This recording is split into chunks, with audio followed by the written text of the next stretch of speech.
Halo pemirsa GPR TV dari Sabang sampai Merauke, dari Miangas hingga Pulau Rote. Bertemu lagi bersama saya Mona Zarinisa dalam program Kominfo Desa.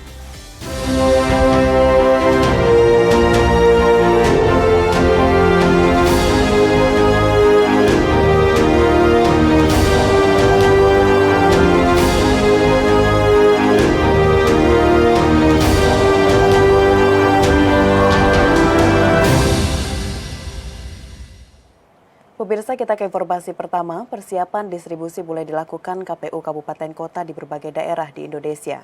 Tak hanya itu, simulasi alur pencoblosan dan pemantapan kelompok penyelenggara pemungutan suara juga dilakukan sebulan jelang pencoblosan pemilu pada 14 Februari mendatang.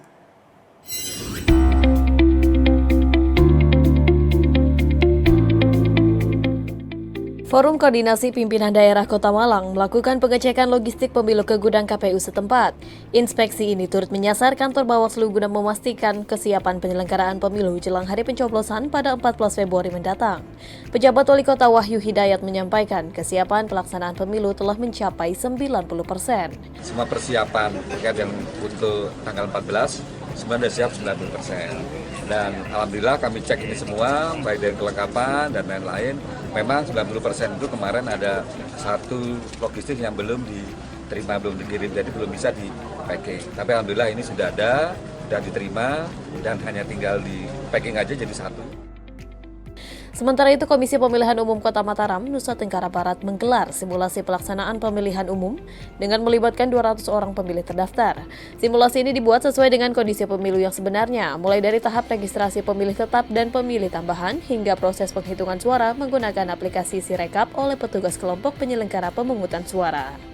Ketua KPU Kota Mataram Husni Abidin menyampaikan bahwa simulasi ini akan menguatkan peran dan kapasitas petugas TPS dalam memberikan layanan, termasuk memastikan alur pemungutan dan penghitungan suara berjalan sesuai dengan prosedur yang berlaku. Pemilih yang kita hadirkan pada simulasi adalah pemilih realnya sesuai dengan DPT, sesuai dengan DPTB yang ada di TPS 23 hari ini. Dan itu kita pastikan seluruh proses pemberitahuan atau administrasi kepada pemilih itu sudah tersampaikan sebelum hari ini datang ke TPS untuk simulasi. Selanjutnya simulasi ini juga untuk memberikan pemahaman kepada pemilih yang hadir untuk tata cara bagaimana dia memilih pada hari H 14 Februari 2024.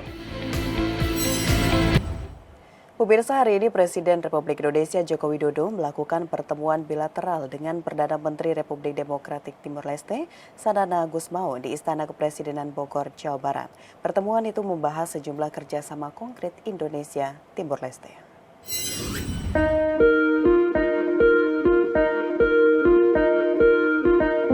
Presiden Joko Widodo menerima kunjungan Perdana Menteri Republik of Democratic Timor Leste, Sanana Gusmao, di Istana Kepresidenan Bogor, Jawa Barat. PM Sanana dan rombongan tiba di Istana Kepresidenan Bogor sekitar pukul 9 waktu Indonesia Barat. Kedatangan PM Timor Leste diiringi oleh marching band, pasukan berkuda, serta pasukan berpakaian nasional dari Pas Pampres. Kedatangan PM Sanana langsung disambut hangat oleh Presiden Joko Widodo yang telah menunggu di halaman depan istana. Dalam pertemuan tersebut, Presiden mengungkapkan hubungan antar kedua negara semakin erat. Kunjungan ini juga merupakan kehormatan bagi Indonesia menerima kunjungan resmi pertama PM Sanana Gusmao sejak dilantik pada Juli 2023 lalu. Presiden mengungkapkan beberapa hal yang dibahas dalam pertemuan, mulai dari penyelesaian perundingan perbatasan kedua negara, peningkatan kerjasama ekonomi, infrastruktur telekomunikasi, hingga mendukung keanggotaan penuh Timor Leste di ASEAN.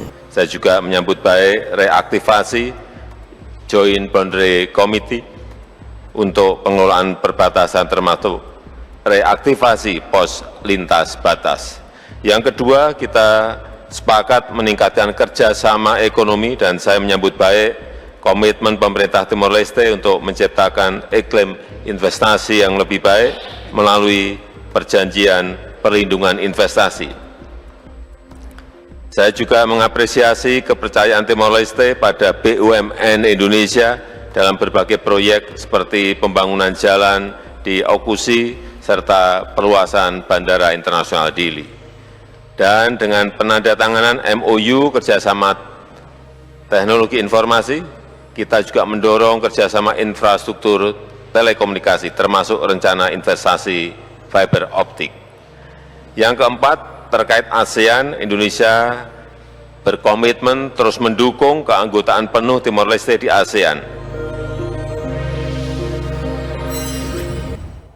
Wakil Presiden Haji Ma'ruf Amin meminta agar indeks pembangunan pemuda dapat terus ditingkatkan sehingga mencapai target IPP tahun 2024 yakni 57,67. Salah satu langkah yang dilakukan yakni membangun sistem yang mempermudah pemuda mencari kerja serta memperluas kesempatan pemuda untuk meningkatkan kompetensi.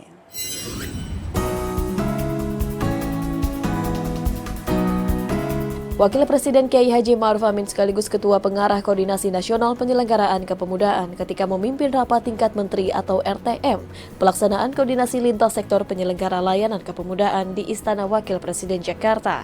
Pada Kamis 25 Januari kemarin meminta agar indeks pembangunan pemuda dapat terus ditingkatkan sehingga mencapai target tahun 2024 yakni 57,67. Indeks Pembangunan Pemuda atau IPP merupakan indeks komposit yang memberikan gambaran terhadap pembangunan individu, pembangunan penghidupan dan kesejahteraan, dan partisipasi dalam berbagai bidang kehidupan dari pemuda secara nasional. Pada tahun 2023, IPP mengalami kenaikan sebanyak 2 poin, yakni sebesar 53,33. Sementara itu, jumlah pemuda yang menganggur didominasi oleh pemuda berusia mencari kerja.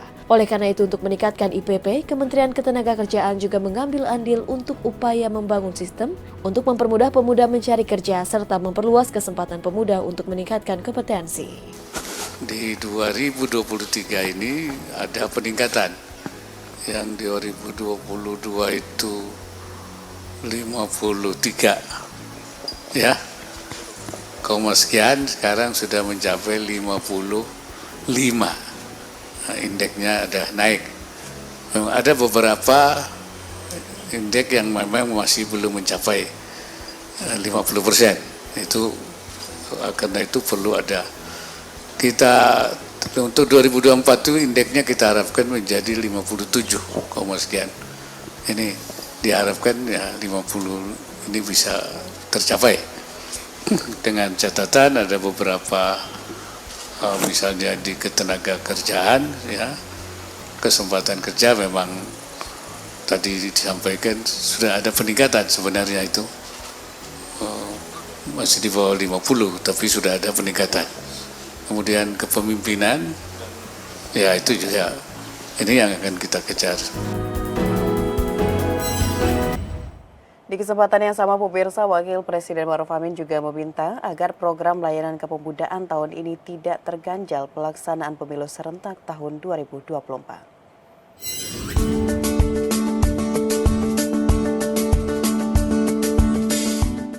Wakil Presiden Haji Ma'ruf Amin menginstruksikan kepada para menteri yang hadir pada rapat tingkat menteri pelaksanaan koordinasi lintas sektor penyelenggaraan layanan kepemudaan di Istana Wakil Presiden Jakarta agar program layanan kepemudaan tahun ini tidak terganjal pelaksanaan pemilu serentak 2024. Instruksi Wapres tersebut yakni hendaknya membuat kebijakan harus mencermati dinamika dan implikasinya terhadap program atau kegiatan layanan kepemudaan, baik di kementerian maupun pemerintah daerah, agar di tahun 2024 tetap dapat dipastikan kelancaran dan keberhasilannya. Perlu juga kita ingat bahwa program kegiatan layanan kepemudaan di tahun 2024 akan dilaksanakan bersamaan dengan kegiatan pemilu dan pilkada serentak. Saya minta juga dicermati dinamika dan implikasinya terhadap program kegiatan layanan kepemudaan. Jangan sampai kemudian ini semuanya tidak terlaksana karena masalah pemilu dan pilkada. Baik di kementerian maupun di pemerintah daerah, supaya tahun 2024 ini tetap dipastikan kelancaran dan keberhasilannya. Ini jangan sampai pemilu pilkada ini membuat program ini tidak bisa dilaksanakan dengan baik. Dalam kegiatan tersebut, Wapres pun meminta para menteri terkait untuk melaporkan kesiapan dan komitmen masing-masing dalam mendukung pelaksanaan koordinasi strategis lintas sektor penyelenggaraan pelayanan kepemudaan. Pemirsa, usai jeda pariwara, kami akan kembali dengan informasi lainnya. Tetaplah bersama Kominfo Newsroom.